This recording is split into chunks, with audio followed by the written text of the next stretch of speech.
Can a retired teacher bring warmth back into a wealthy grantor's life after immense loss? Prepare for an emotional roller coaster of love, family, and healing.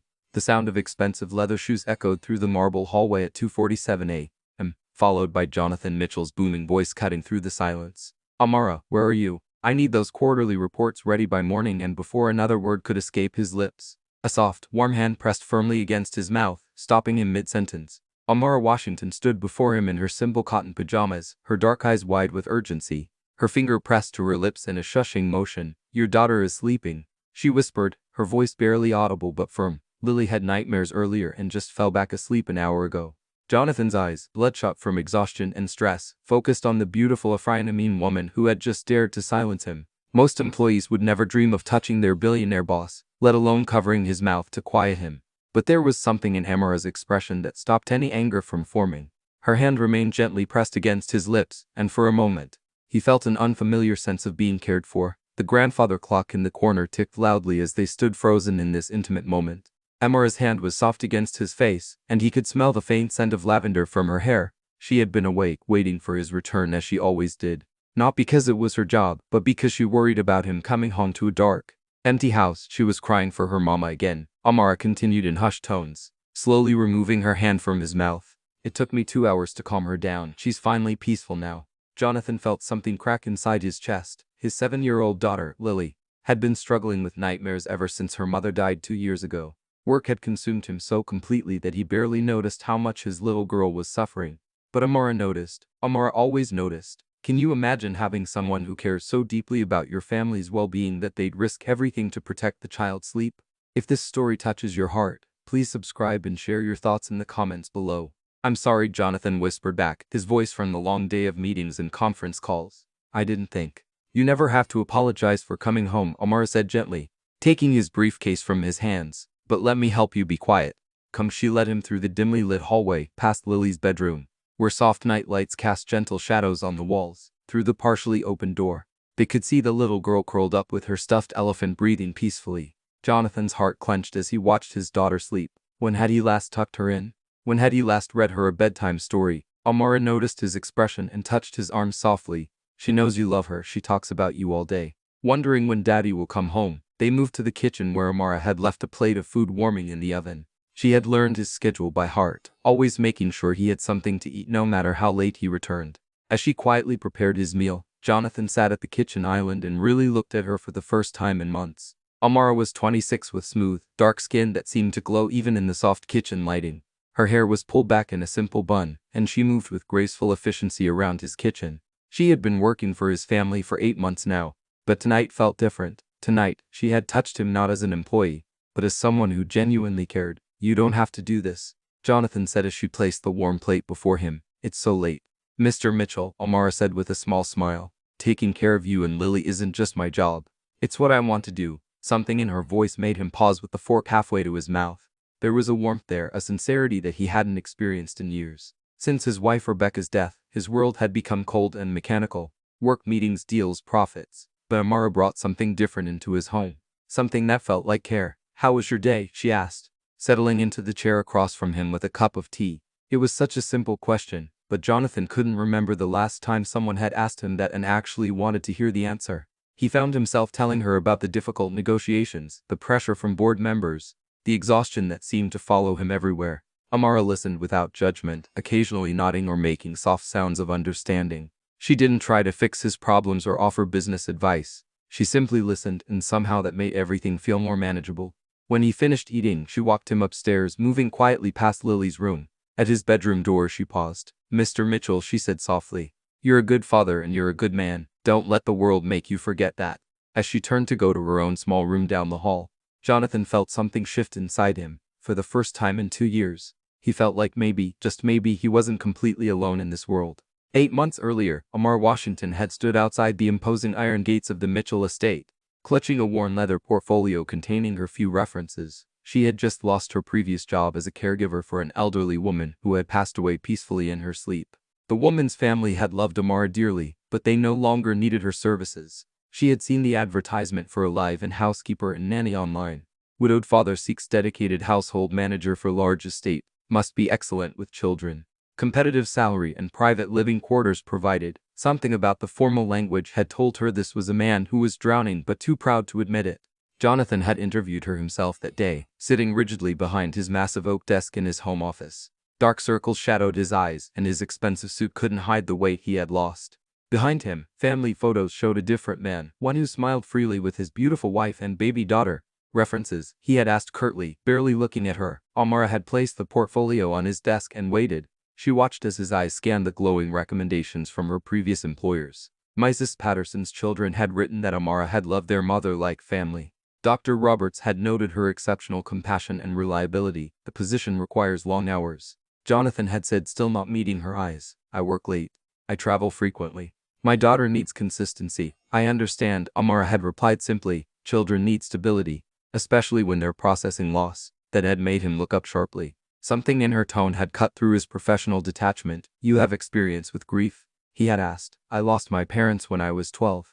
Amara had said gently. I know what it feels like when the world changes overnight.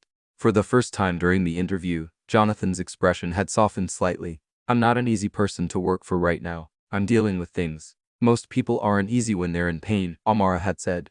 But everyone deserves patience while they heal. He had hired her that afternoon. Her first week had been challenging. Jonathan was rarely home, leaving before dawn and returning after midnight. When he was present, he was distant and demanding, barking orders and finding fault with everything. But Amara had seen past his harsh exterior to the broken man underneath.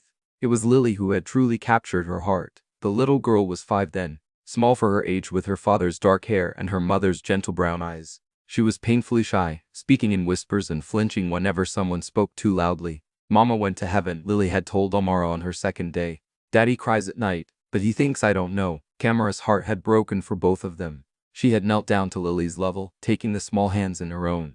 It's okay to miss your mama, she had said softly. And it's okay that Daddy is sad too, but you know what? You both have so much love in your hearts, and that love will always be there. From that moment, Lily had attached herself to Amara like a small shadow. She followed her around the house, helping with simple chores, chattering about her toys and her dreams. Slowly the withdrawn little girl began to bloom under Amara's patient attention. But Jonathan remained distant. He would return home exhausted, grab a quick meal, check on Lily briefly and disappear into his office or bedroom. He treated Amara politely but impersonally like any other household employee. Everything changed one evening in her 3rd week. Amara had been in the laundry room folding clothes when she heard Jonathan's raised voice from his office, followed by the unmistakable sound of something being thrown against a wall. Then came a sound that made her heart clench, the raw, broken sobs of a man who thought no one could hear him. She had found him sitting on the floor of his office, his head in his hands, surrounded by scattered papers and a broken picture frame. It was a wedding photo, the glass cracked down the middle. Mr. Mitchell, she had said softly from the doorway, leave me alone. He had choked out, please, just leave me alone. But Amara had stepped into the room anyway, carefully avoiding the broken glass as she knelt beside him. Without saying a word, she had begun gathering the scattered papers, organizing them into neat piles. Then she had carefully extracted the wedding photo from the broken frame. She was beautiful, Amara had said quietly, looking at the image of Jonathan and Rebecca on their wedding day. And she loved you both so much. Jonathan had looked up at her then, his eyes red and raw. I can't do this. I can't be what Lily needs. Rebecca was the one who knew how to do all of this. I'm failing at everything. You're not failing, Amara had said firmly. You're surviving and that's enough for now. She had helped him to his feet, guided him to the couch, and then surprised them both by sitting beside him. For the next hour, Jonathan had talked about Rebecca, about their dreams and plans, about how lost he felt without her. Amara had listened, offering tissues and occasional words of comfort. From that night forward, something had shifted between them. Jonathan still worked long hours, but he began coming home earlier when possible. He started joining them for dinner occasionally, and Amara would catch him watching her interact with Lily. Something unreadable in his expression. Now 8 months later, as Amara lay in her comfortable bed in the small suite Jonathan had provided for her, she reflected on how much had changed. This house had become her home, and this broken little family had become her world. Through her window, she could see the lights still on in Jonathan's bedroom. He was probably reading reports or answering emails, pushing himself too hard as always. In the morning, she would make his coffee exactly how he liked it, hack Lily's lunch with a little note inside, and continue weaving herself into the fabric of their lives. She had no idea that down the hall, Jonathan lay awake thinking about the moment she had touched his face, wondering when his employee had become someone he couldn't imagine living without.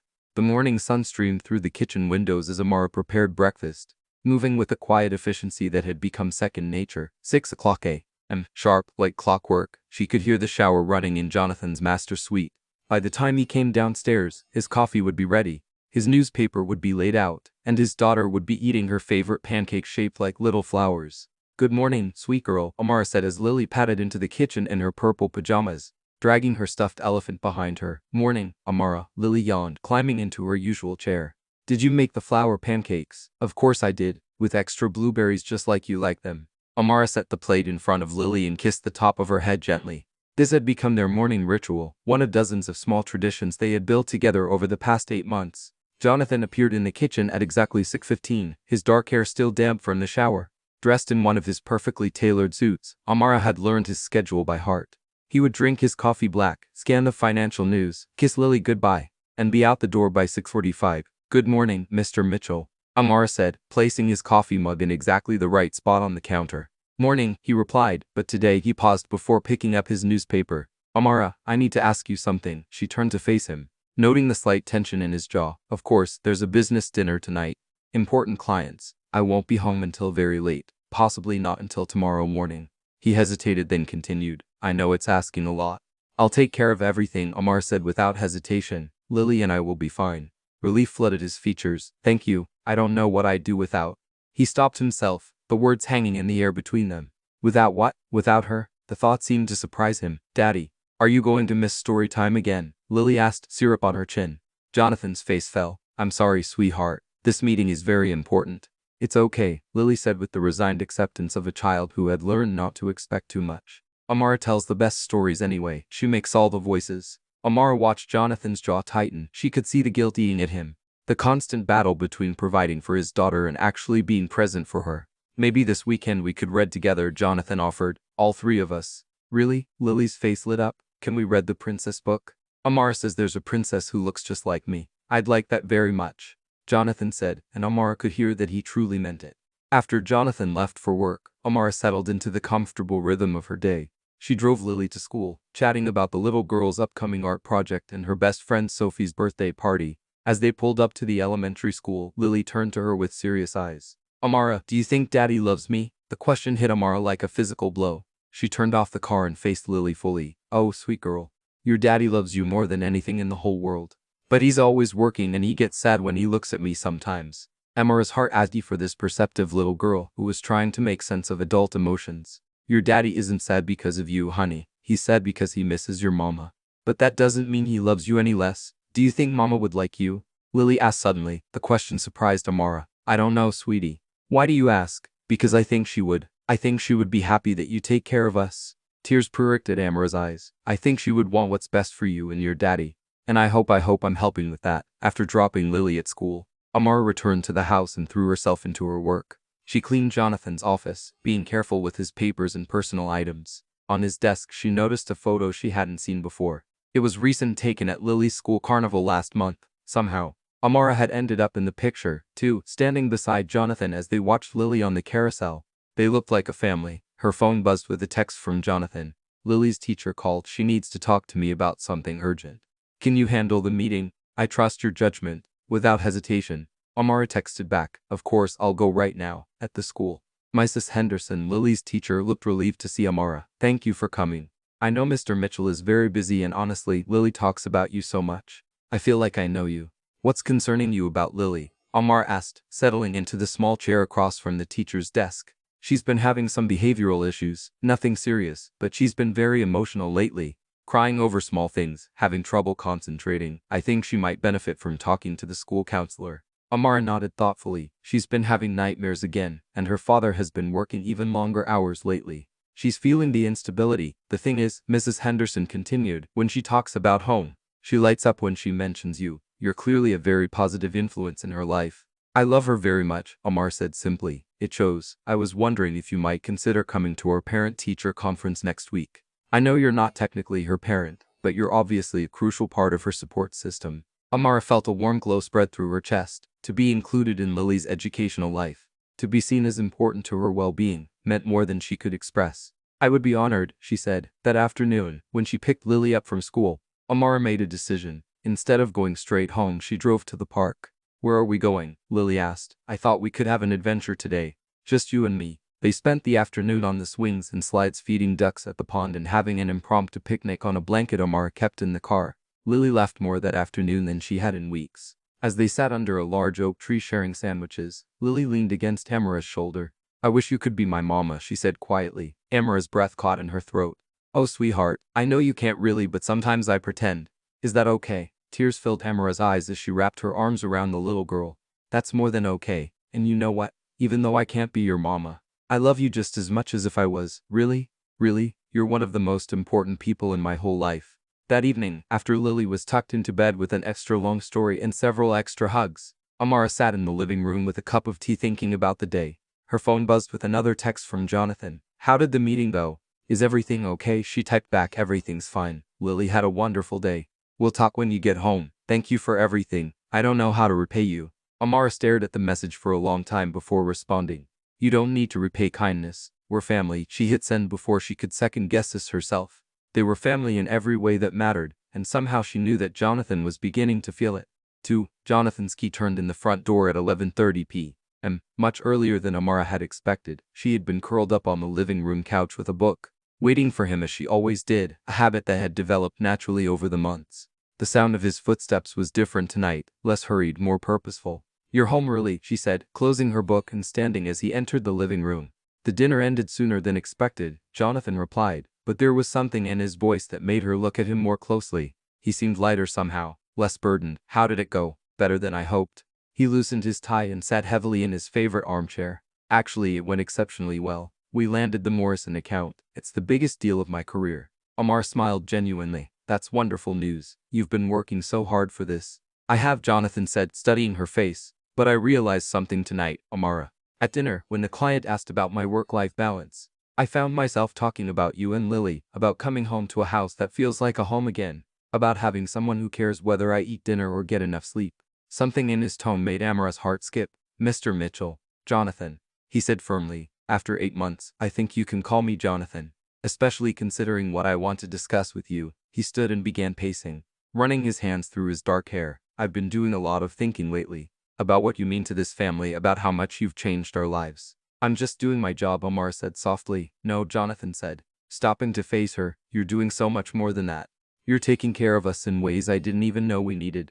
You've brought warmth back into this house. You've helped my daughter smile again.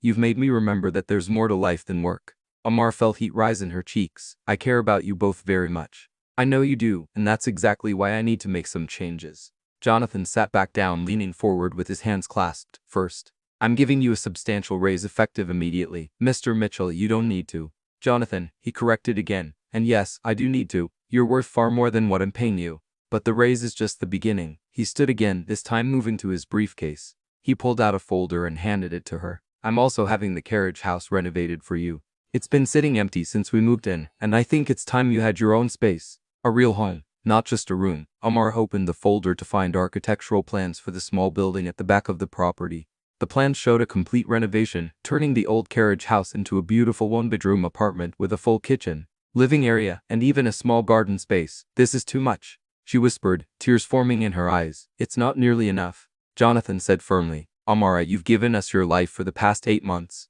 You deserve to have a space that's truly your own while still being close enough to help with Lily." "I don't know what to say." "Say yes. Please, let me do this for you." Amara looked up at him, seeing something in his expression she had never seen before. Vulnerability. Oh, and something else that made her pulse quicken. "Yes," she said softly. "Thank you. This means more to me than you know." Relief flooded Jonathan's features. "Good. The contractors will start next week. It should be ready in about a month." "Why are you doing this?" Mar asked. Jonathan was quiet for a long moment. "Because somewhere along the way, you stopped being just an employee. You became essential to me, to Lily, to this family. I need you to know that you're valued, that you're important." The word hung between them, loaded with meaning neither of them was quite ready to explore. "There's something else," Jonathan continued, his voice softer. "Now, I want to start being more present for Lily. I realize I've been using work as a way to avoid dealing with my grief. But that's not fair to her, or to you for that matter. You shouldn't have to carry all the responsibility." "I don't mind." "I know you don't, but I do. I want to be the father she deserves. I want to come home for dinner more often. I want to read her bedtime stories. I want to take her to school sometimes and go to her art shows and just be present."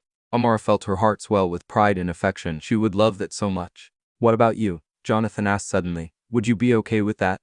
With me being around more, the question surprised her, of course. This is your home, your family. I would never. That's not what I meant. Jonathan interrupted gently. I meant would you be comfortable with me being around more, with us spending more time together as a family? The word family sent a shiver through Amara. They had been functioning as a family for months now. But hearing Jonathan acknowledge it out loud was overwhelming. I would like that very much, she admitted. Jonathan smiled then, the first truly relaxed smile she had seen from him in months. Good, because I have one more thing to ask you. He reached into his jacket pocket and pulled out an envelope. Next month, I have to attend a charity gala. It's for the children's hospital where Rebecca used to volunteer. I haven't been since she died, but I think it's time. And I was hoping, would you come with me? Amara's eyes widened. To the gala as my date, Jonathan clarified, his cheeks slightly flushed. I know it's presumptuous, and if you're not comfortable with it, I completely understand, but I don't want to go alone, and there's no one else I'd rather have beside me. Amara's heart pounded. A charity gala as his date. It would be a public declaration that she was more than just his employee. It would change everything between them. Yes, she said without hesitation. I would be honored. The relief and joy on Jonathan's face was worth any uncertainty she felt. Really, though I should warn you, I've never been to anything that fancy before. We'll figure it out together, Jonathan said warmly. I'll make sure you have everything you need. As they stood there in the soft lamplight of the living room, something fundamental shifted between them. They were no longer just employer and employee. No longer just two people caring for the same child. They were becoming something new. Something neither of them had expected, but both were ready to explore. I should let you get some rest, Amara said, suddenly aware of how late it was. Yes, and I should check on Lily, Jonathan replied, but neither of them moved.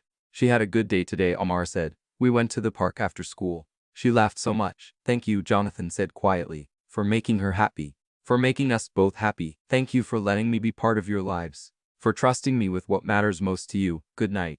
Amara, good night, Jonathan. As Amara climbed the stairs to her room, she felt like she was floating. Everything was changing, evolving into something beautiful and unexpected. For the first time in her life, she felt like she was exactly where she belonged. The next 3 weeks passed in a blur of renovation noise, laughter, and subtle changes that transformed the Mitchell household into something warmer and more alive than it had been in years. True to his word, Jonathan began coming home earlier, often arriving in time to help with Lily's homework or share dinner with them. Amara watched in wonder as father and daughter slowly reconnected. The first few evenings had been awkward, with Jonathan unsure of how to navigate bedtime routines and Lily shy around her father, who had become more stranger than parent.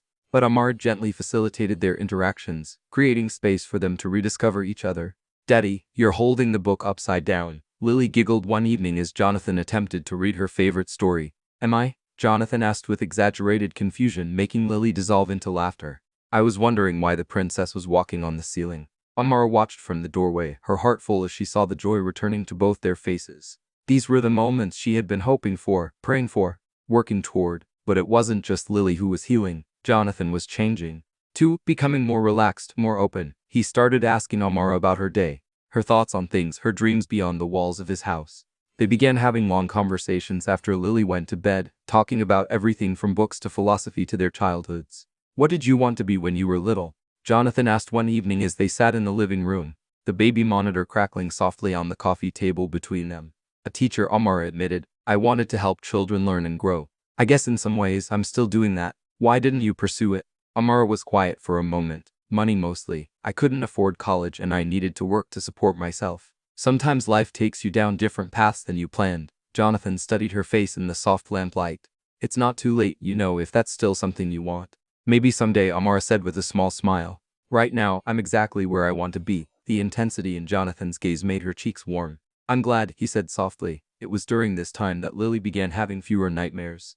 The stability of having both Jonathan and Amara present in her daily life was working miracles for her sense of security. But one night about a week before the charity gala, Amara woke to the sound of crying. She found Lily sitting up in bed, tears streaming down her face, clutching her stuffed elephant. What's wrong, sweet girl? Amara asked, sitting on the edge of the bed.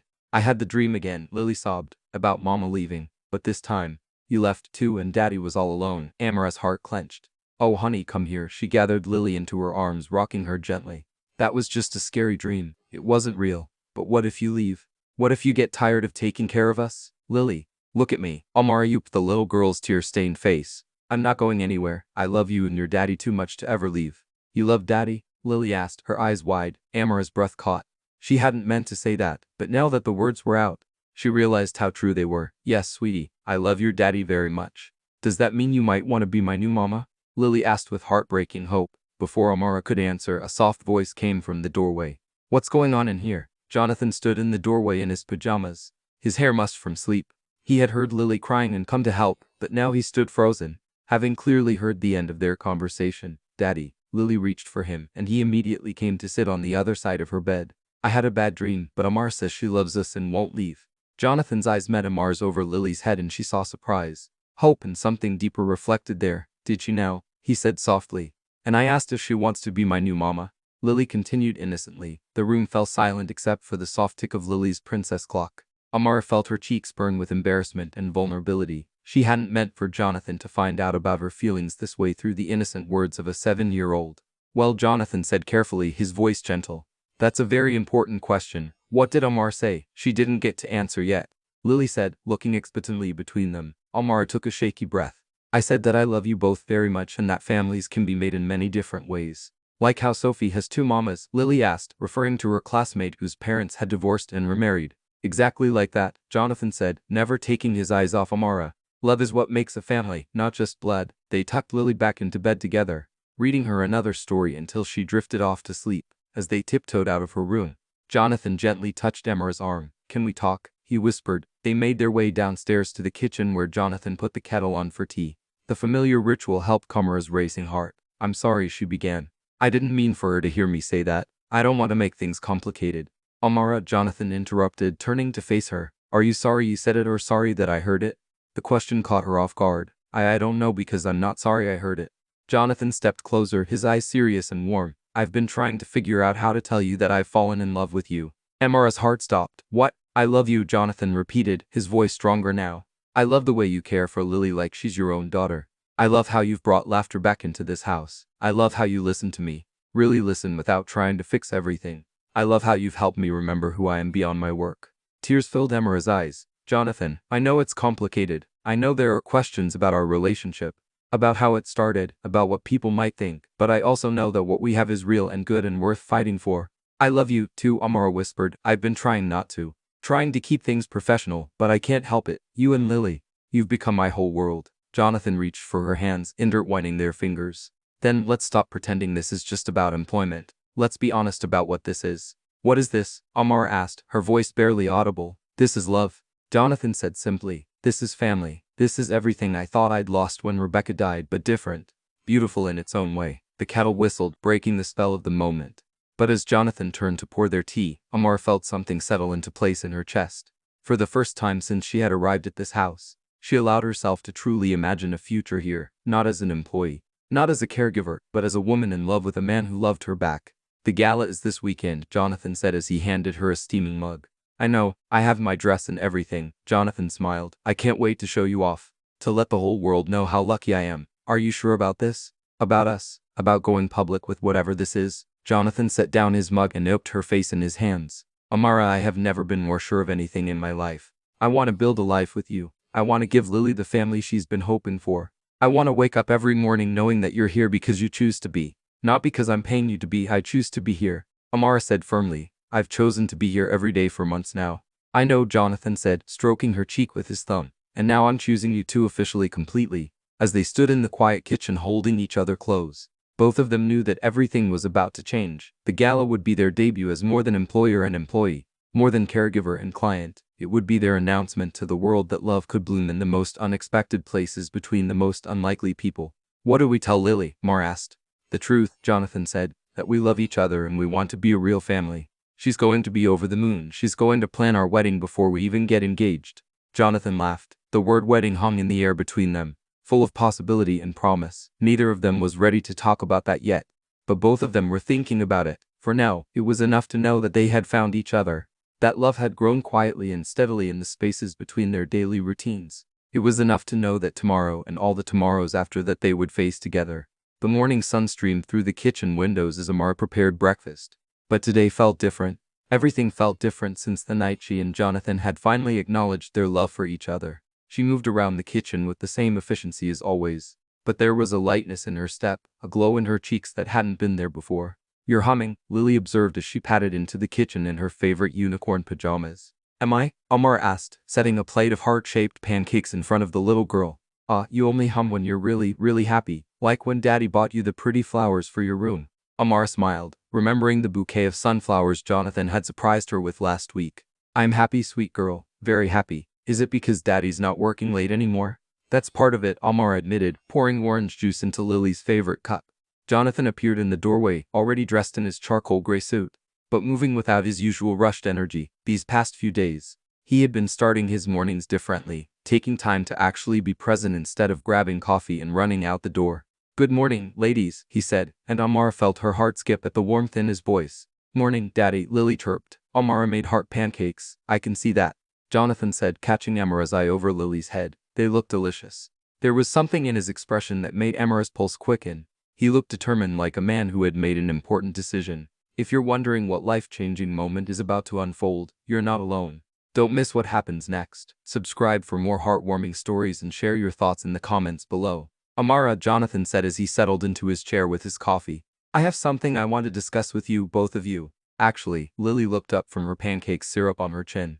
Are we in trouble? No, sweetheart, Jonathan laughed. The opposite, actually. I have a proposition for Amara. Amara sat down the orange juice pitcher and turned to face him fully. What kind of proposition? Jonathan pulled a manila envelope from his briefcase and placed it on the kitchen table. I've been thinking about our conversation the other night, about your dreams of being a teacher. Jonathan, you don't need to. Let me finish, he said gently. I called the university yesterday. The education program has rolling admissions for their evening classes. You could start this fall and still maintain your schedule here during the day. Amara stared at him, not quite comprehending. I don't understand. I want to pay for your college education, Jonathan said clearly. Full tuition, books, everything. I want you to become the teacher you always dreamed of being. The kitchen fell silent except for the soft clink of Lily's fork against her plate. Amara felt like the world had tilted on its axis. I can't let you do that, she whispered. Why not? Because it's too much. Because I don't deserve. Stop, Jonathan said firmly, standing and moving around the table to face her. You deserve everything good in this world, Amara. You've given us so much. Let me give this to you, but the cost is nothing compared to what you've brought into our lives. Money can't buy what you've given us, but it can help you achieve your dreams. Amara's eyes filled with tears. Why would you do this? Because I love you, Jonathan said simply, apparently not caring that Lily was listening to every word. Because you've supported my dreams and taken care of my family, and now I want to support yours. What's college? Lily asked, looking between them with curiosity. It's a place where grown-ups go to learn how to do special jobs. Amara explained, her voice shaky, like how doctors learn to help sick people, or how teachers learn to help children read and write. You want to be a teacher? Lily asked excitedly. That's so cool. You would be the best teacher ever. You really think so? Amara asked, wiping at her eyes. I know so. You taught me how to tie my shoes and how to read big words and how to make cookies shaped like stars. Jonathan smiled at his daughter's enthusiasm. See, you already have a glowing recommendation. Amara looked down at the envelope on the table, then back at Jonathan. What if I can't do it? What if I'm not smart enough for college? Are you kidding me? Jonathan said incredulously. Amara, you're one of the most intelligent people I know. You solve problems every day. You've taught yourself so much just by reading and observing. You understand people in ways that some folks with multiple degrees never will. But what about my responsibilities here? What about taking care of you and Lily? We'll figure it out together, Jonathan said. Classes are mostly in the evenings and I'll be home more to help with Lily. We're a team now, remember? The word team sent warmth flooding through Amara's chest. They were a team, a family, and family supported each other's dreams. I want to do it, she said quietly, then with more conviction. I want to do it, really. Jonathan's face lit up with joy. Really, but I have conditions. Jonathan raised an eyebrow. Conditions? I want to pay you back every penny. It might take years, but I want to earn this, Amara. Please, she said firmly. This means too much to me to just accept this charity. Let me earn it. Let me be worthy of it. Jonathan studied her face for a long moment, then nodded. If that's what you need to feel good about this, then okay. But the interest rate is 0.0% and you can take as long as you need. Deal, Amara said, extending her hand for a shake. Jonathan took her hand, but instead of shaking it, he brought it to his lips and kissed her knuckles gently. Deal, you mushy stuff. Lily giggled, but she was beaming at them both. There's more, Jonathan said, reaching for another envelope. I also want to offer you something else. More? Amara asked, overwhelmed. I want you to officially become Lily's guardian. If something ever happens to me, I want to know that she'll be with someone who loves her as much as I do. This time Amara did start crying. Jonathan, I know it's a big responsibility, and I know it's assuming a lot about our future together, but I can't think of anyone else I would trust with the most precious thing in my life. What does that mean exactly? Amara asked through her tears. It means you would legally be responsible for Lily if anything happened to me. It means you'd have a say in her education, her healthcare, her life decisions. It means you'd officially be her family. Lily had gone very quiet, sensing the magnitude of the conversation happening around her. What do you think about that, sweet girl? Amar asked her. Would you want me to be your official guardian? Does that mean you'd be like my mama? Lily asked in a small voice. It means I'd take care of you forever and always, no matter what, Amar said. It means we'd be a real family. I want that more than anything, Lily said, launching herself into Amar's arms. As Amar held the little girl tight, she looked over Lily's head at Jonathan, who was watching them with tears in his own eyes. Yes, she said firmly. Yes to college. Yes to the guardianship. Yes to all of it. Yes to being a family, Jonathan asked softly. Yes to being a family, Amara confirmed. Later that morning, after Jonathan had left for work and Lily was at school, Amara sat in the carriage house that was nearing completion of its renovation. The workers had finished the interior, and soon she would have her own beautiful space. But looking around at the cozy apartment, she realized that what made a place home wasn't the walls or the furniture. It was the people who filled it with love. Her phone buzzed with a text from Jonathan. Thank you for saying yes. Thank you for choosing us, she typed back. Thank you for giving me a future I never dared to dream of. The gala is tomorrow night, ready to show the world what we found. Amar smiled as she responded, ready to show the world how much I love you both. As she sat in her soon-to-be home, surrounded by the evidence of Jonathan's faith in her future, Amar felt a deep sense of peace settle over her. She was going to be a teacher. She was going to be Lily's guardian. She was going to be part of a family that chose each other every single day. The scared young woman who had stood outside these gates 8 months ago would never have believed this was possible. But love, Amara had learned, made all things possible. The morning of the charity gala dawned gray and stormy with rain pelting against the windows of the Mitchell mansion. Amara stood in her new carriage house apartment, which had been completed just 3 days earlier, trying on her dress for the 5th time. The elegant navy blue gown that Jonathan had insisted on buying for her fit perfectly. But she couldn't shake the nervous energy that had been building all week. This would be their first public appearance as a couple. Up until now, their relationship had existed in the safe bubble of their home, witnessed only by Lily and the household staff. Tonight, they would walk into a room full of Jonathan's business associates, society figures and the press. People would have questions. People would have opinions. A sharp knock on her door interrupted her thoughts. She opened it to find Jonathan standing on her doorstep, looking unusually tense despite his perfectly tailored tuxedo. You look beautiful, he said, but his smile didn't quite reach his eyes. What's wrong? Amar asked immediately, recognizing the tension in his shoulders. Jonathan stepped inside and closed the door behind him. I got a call this morning. There's been a problem with the Morrison account, the big deal you just landed. What kind of problem? Someone leaked information about our negotiations to our competitor. Information that only a few people had access to. Jonathan ran his hands through his hair. The client is furious. They're threatening to pull the contract and go with Hammond Industries instead. Amara's heart sank. She knew how important this deal was to Jonathan, both financially and professionally. What does this mean? It means I might lose the biggest account of my career. It means someone in my company betrayed me. And it means... He paused, looking painted. It means I might have to cancel tonight. Oh, Amara said, trying to hide her disappointment. She had been nervous about the gala, but she had also been looking forward to it, to standing beside Jonathan proudly, to finally being acknowledged as part of his life. No, Jonathan said quickly, seeing her expression. No, I'm not canceling this deal, this betrayal. None of it is more important than you, than us. We're going to that gala, and we're going to show everyone how proud I am to have you in my life. Jonathan, if your business needs you, my business will survive one evening. But missing this, missing our first night out together, that would be something I'd regret forever. A crash of thunder outside made them both jump. Through the window, they could see tree branches bending in the wind. It's really coming down out there, Amara observed. Nothing's going to stop us tonight, Jonathan said firmly. Not the weather, not business problems, nothing. But as they prepared to leave for the gala, it became clear that the universe had other plans. Jonathan's phone rang constantly with updates about the Morrison situation. Each call brought worse news. Not only was the client threatening to leave, but word was spreading through the business community about the leak. Other potential clients were expressing concerns about the security of their information. Sir James, their driver, said as they climbed into the limousine, I should warn you, the roads are flooding downtown. We might need to take a longer route. Whatever it takes, Jonathan said, but Amara could see the stress lines deepening around his eyes. The drive to the hotel took twice as long as expected. They sat in traffic watching other elegantly dressed couples rush through the rain toward the hotel entrance. Jonathan's phone continued to ring. Answer it, Amara said finally. You need to handle this. I'm not taking business calls on our first date, Jonathan said stubbornly. This isn't just business, Amara said gently. This could affect everything. Your company, your employees, Lily's future. Answer the phone. Jonathan looked at her for a long moment, then squeezed her hand. This is why I love you. You always put what's important first. The phone call was as bad as expected. Jonathan's face grew graver with each piece of information.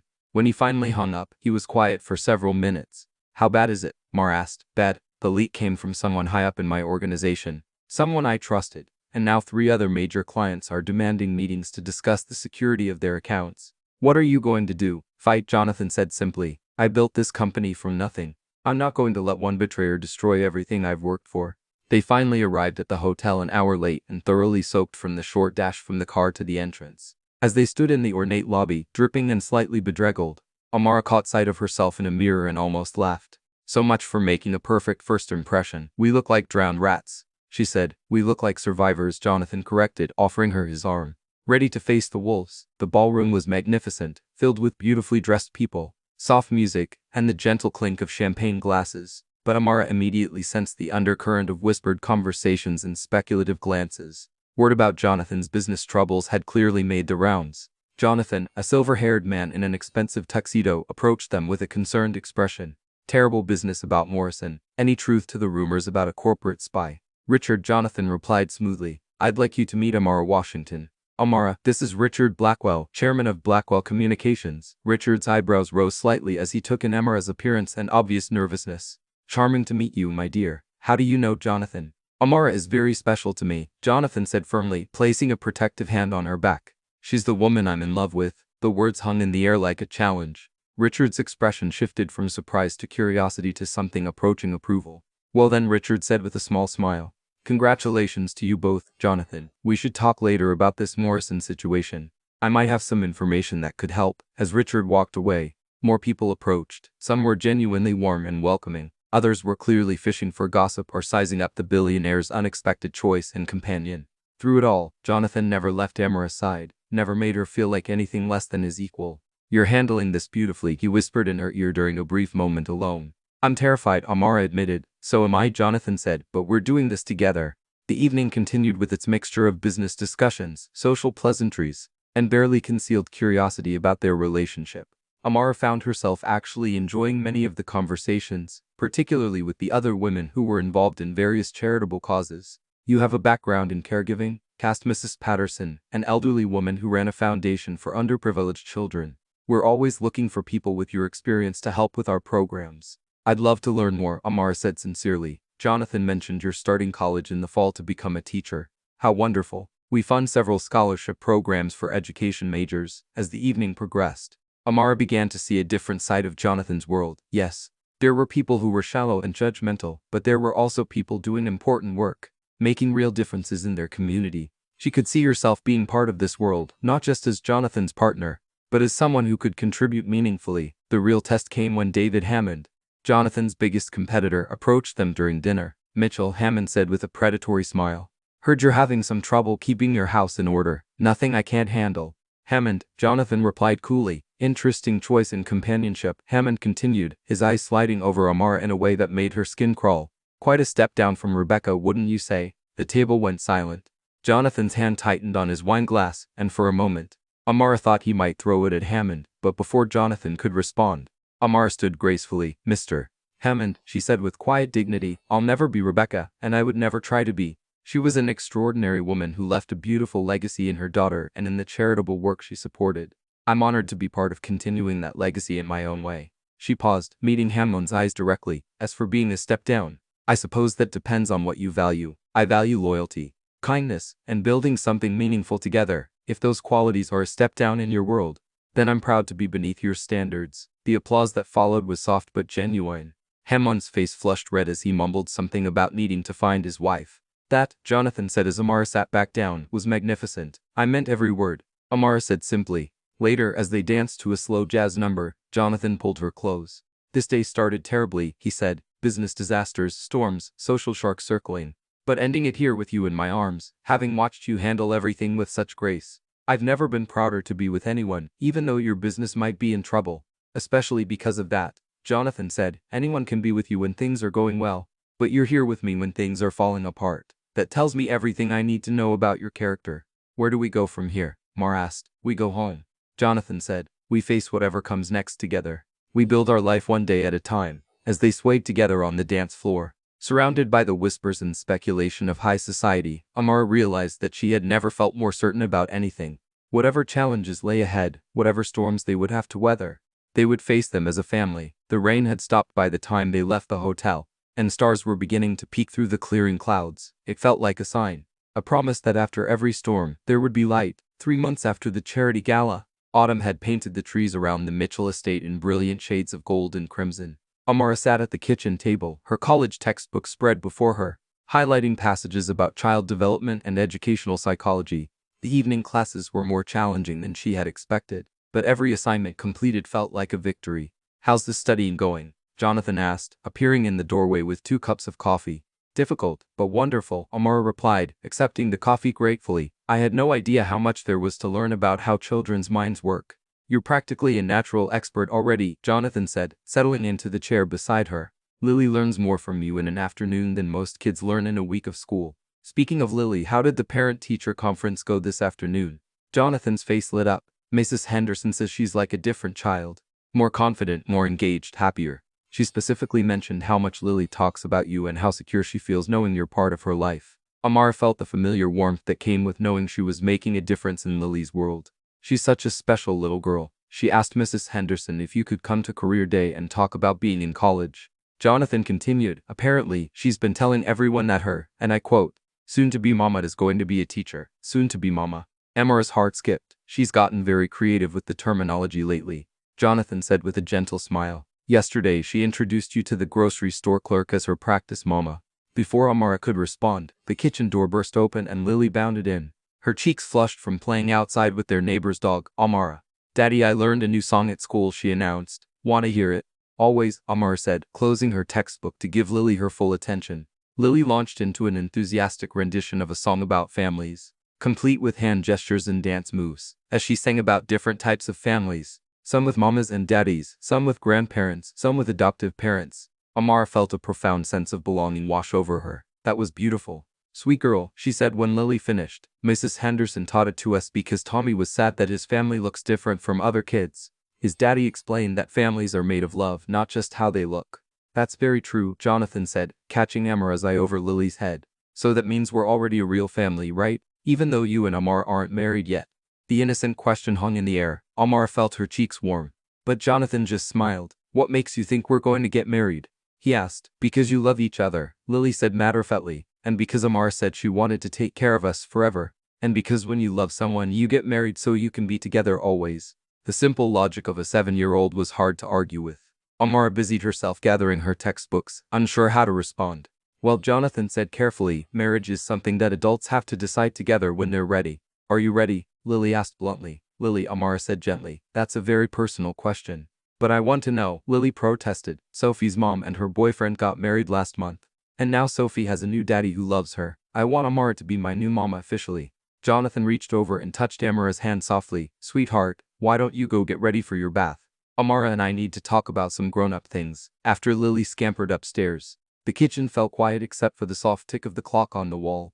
"I'm sorry," Amara said finally. "I didn't know she was thinking about marriage. I never said anything to put that idea in her head."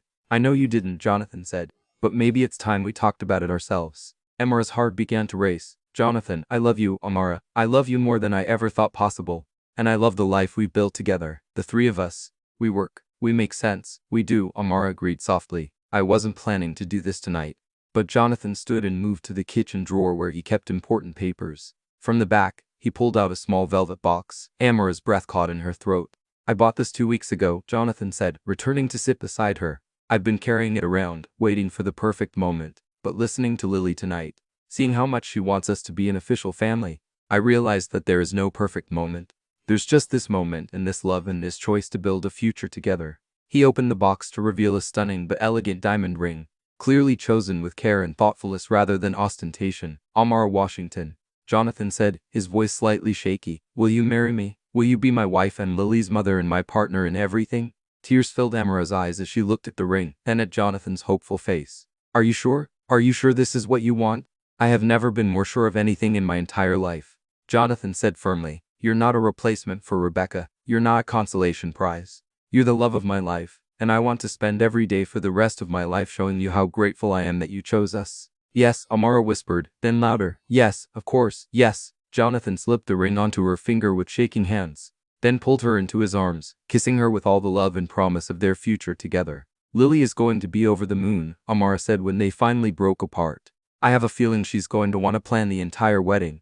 Jonathan laughed. "Let her," Amara said. "She deserves to be part of this. She's the reason we found each other in a way." "Speaking of our future," Jonathan said, reaching for another envelope that had been hidden beneath his papers. "I have one more offer for you." "Another offer?" Amara asked, still staring at the ring on her finger in amazement.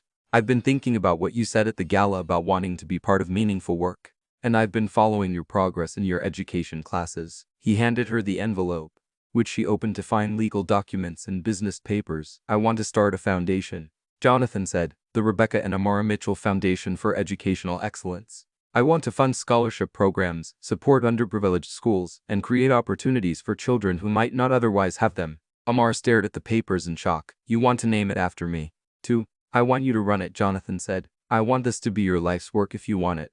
After you finish your education degree, you could transition from the classroom to helping thousands of children instead of just one classroom at a time."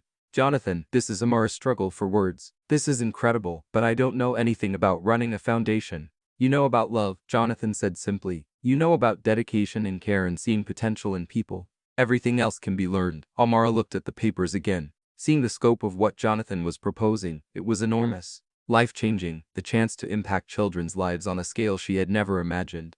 "I want to think about it," she said carefully. "It's wonderful, but it's also huge. I want to make sure I can do it justice."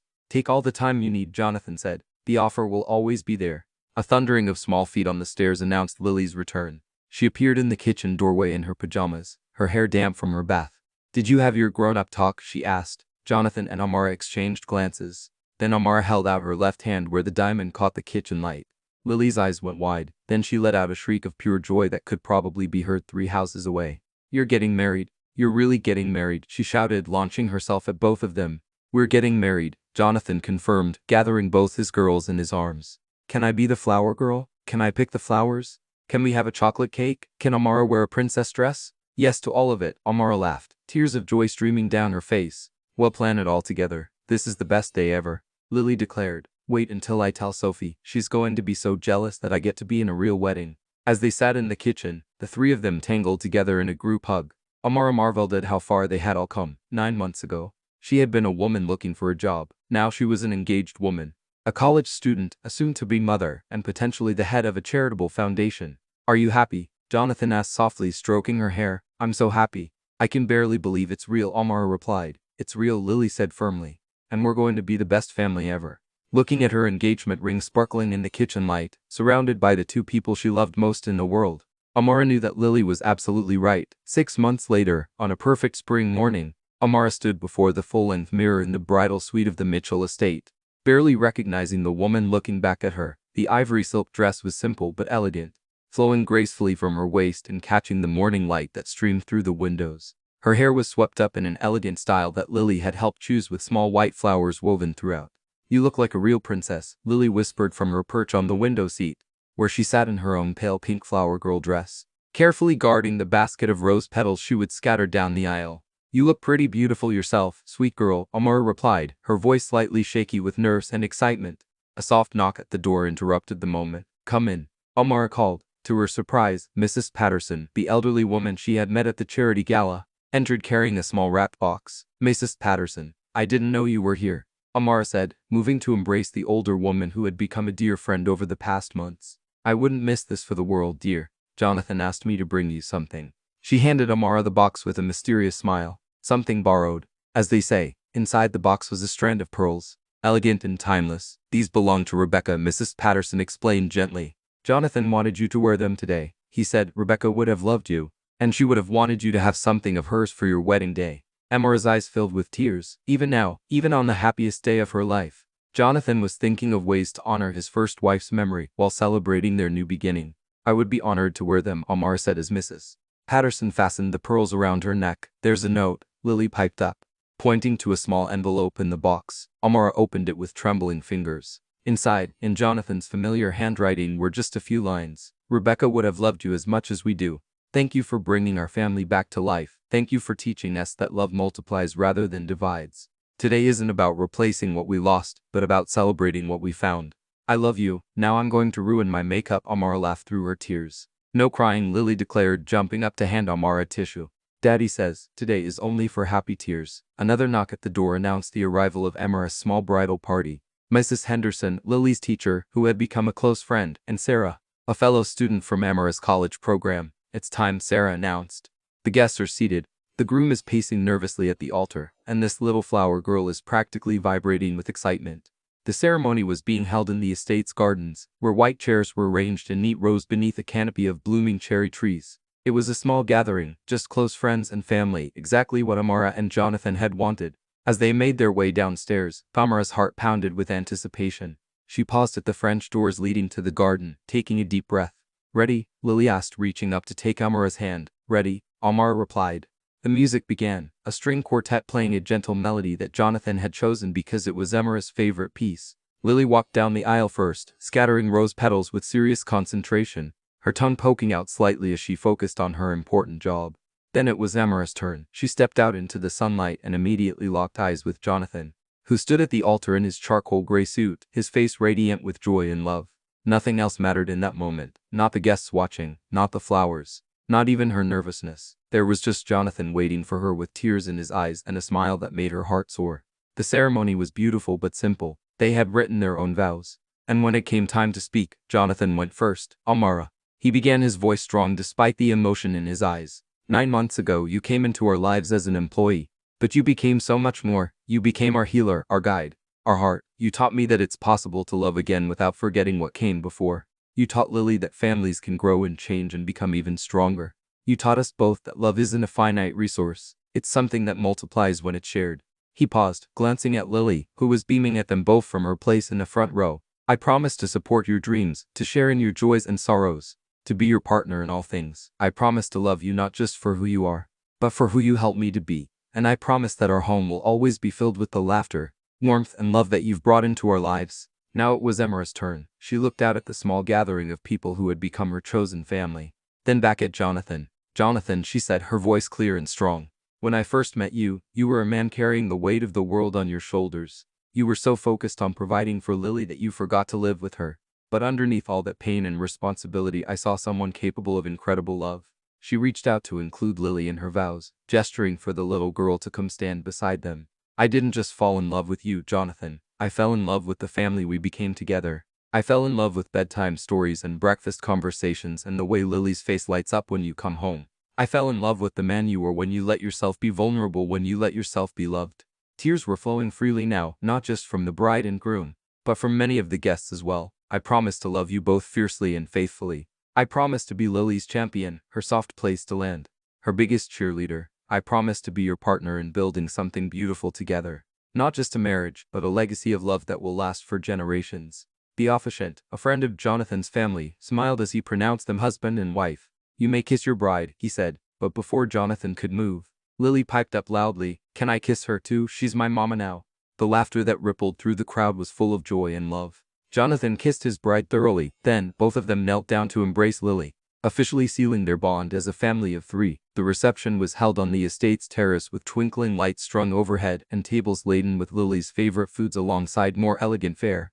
The cake was indeed chocolate as Lily had requested and shaped like a castle because princesses need castles according to their 7-year-old wedding planner. As the evening progressed, Amara found herself on the dance floor with Jonathan, swaying to the same jazz song they had danced to at the charity gala. "Any regrets?" Jonathan asked, spinning her gently. "Only that we didn't do this sooner," Amara replied, then laughed. "Actually, no. We did this exactly when we were supposed to. We needed time to become who we are together, Mrs. Mitchell." Jonathan said, testing out her new name. "I like the sound of that." Amara said, "Mama," Lily's voice called out, and they turned to see her running toward them. Her flower crown slightly asked, "You, come dance with us." And so they did, the 3 of them dancing together as the sun set behind the trees. Surrounded by the people who loved them, Amara looked around at the faces of their guests. Mrs. Patterson, who had become like a grandmother to Lily, Mrs. Henderson, who had supported their unconventional family from the beginning, Sarah and her other classmates, who had cheered her on through every exam and assignment. "What are you thinking about?" Jonathan asked, noticing her contemplative expression. I'm thinking about how families are made, Amara said. Not just the three of us, but all of this. Everyone here chose to be part of our story.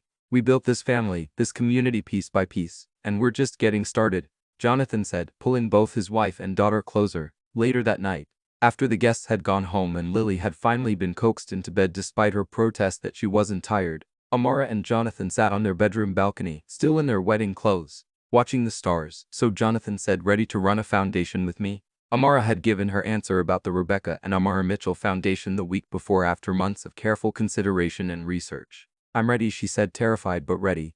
We'll figure it out together, Jonathan said, like everything else. Together, Amara agreed, settling against his side. As they sat in comfortable silence, Amara reflected on the journey that had brought them to this moment. From that first night when she had covered his mouth to keep him from waking Lily, to this perfect evening when they had become a family in every legal and emotional sense. It had been a path neither of them could have imagined. Love, she had learned, wasn't always dramatic or sudden. Sometimes it grew quietly in the spaces between everyday moments. Sometimes it was built on shared bedtime stories and morning coffee, on tender care and unwavering support. Sometimes the greatest love stories were the ones that felt like coming home. I love you, husband, she said softly. I love you too, wife, Jonathan replied, forever and always. And as the stars wheeled overhead, three hearts beat in perfect harmony under one roof, finally complete. 2 years after their wedding, on a crisp October morning, Amara stood in the grand foyer of the newly opened Rebecca and Amara Mitchell Foundation headquarters, watching as excited children from 3 different schools explored the interactive learning center they had spent months planning. The building buzzed with laughter and wonder as kids engaged with educational exhibits designed to make learning fun and accessible. Mrs. Mitchell called out a familiar voice. Amara turned to see Tommy, one of the first children their foundation had helped with a scholarship program. He was now a confident 9-year-old who had gone from struggling reader to bookworm in just 18 months. Look what I wrote. He thrust a handwritten story into her hands, his face glowing with pride. The tale was about a dragon who learned that being different made him special, not strange. Amara felt the familiar swell of joy that came with witnessing a child discover their own potential. This is incredible, Tommy, she said, kneeling to his level. You've become such a talented writer. It's because you believed in me when nobody else did, Tommy said matter-of-factly. My mom says you're an angel. Before Amara could respond, she felt small arms wrap around her waist from behind. Mama, can we show everyone the art room now? Lily asked, now 9 years old and serving as an enthusiastic junior ambassador for the foundation. Of course, sweetheart, Amara said, standing and taking both children's hands. We led the way. As they moved through the building, Amara marveled at what they had accomplished in just 2 years. The foundation had awarded over 200 scholarships, funded improvements to dozens of schools, and created programs that had reached thousands of children. More importantly, they had proven that with enough love, support, and resources, every child could succeed. There you are, Jonathan's voice came from behind them. Amara turned to see her husband approaching with a group of potential donors, his face lit with the same passion that had driven him to create this place. I'd like you all to meet the heart and soul of our foundation.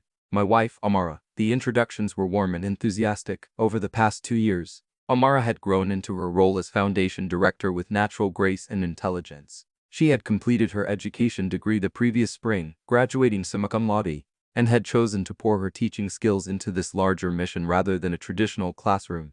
Mrs. Mitchell, said Dr. Rebecca Torres, the superintendent of the local school district, I wanted to thank you personally. The literacy program your foundation implemented in our elementary schools has increased reading scores by 40.0% across the board. That's what happens when you give children the tools and support they need. Amara replied, we just created the opportunity. The children did all the hard work. After the donors left and the visiting school groups had departed, the foundation building grew quiet. Amara found Jonathan in his office reviewing proposals for new programs. Productive day, she asked, settling into the chair across from his desk. Very. We just got approval for the arts program expansion. 20 more schools will have music and art teachers by next semester. That's wonderful, Amara said. But Jonathan noticed something in her tone. What's on your mind? You look like you have something important to tell me. Amara smiled, pulling a manila envelope from her bag. I do. Actually, I got the results back from the research study we commissioned on our mentorship program. Jonathan leaned forward as she handed him the report. His eyes widened as he read the findings. 93 of the children in our mentorship program showed improved academic performance. He read aloud, 87.0% reported increased confidence and self-esteem. It gets better, Amar said. The study shows that our model could be replicated in other cities with similar results. We're not just changing lives here, Jonathan. We could change lives everywhere. Jonathan sat down the report and looked at his wife with amazement. You want to expand nationally? I want to expand globally eventually, Amara said with a grin. I know it sounds ambitious, but think about it. We've proven that our approach works. We have the resources, the experience, and the passion. Why should we limit ourselves to one city when there are children everywhere who could benefit from what we've learned?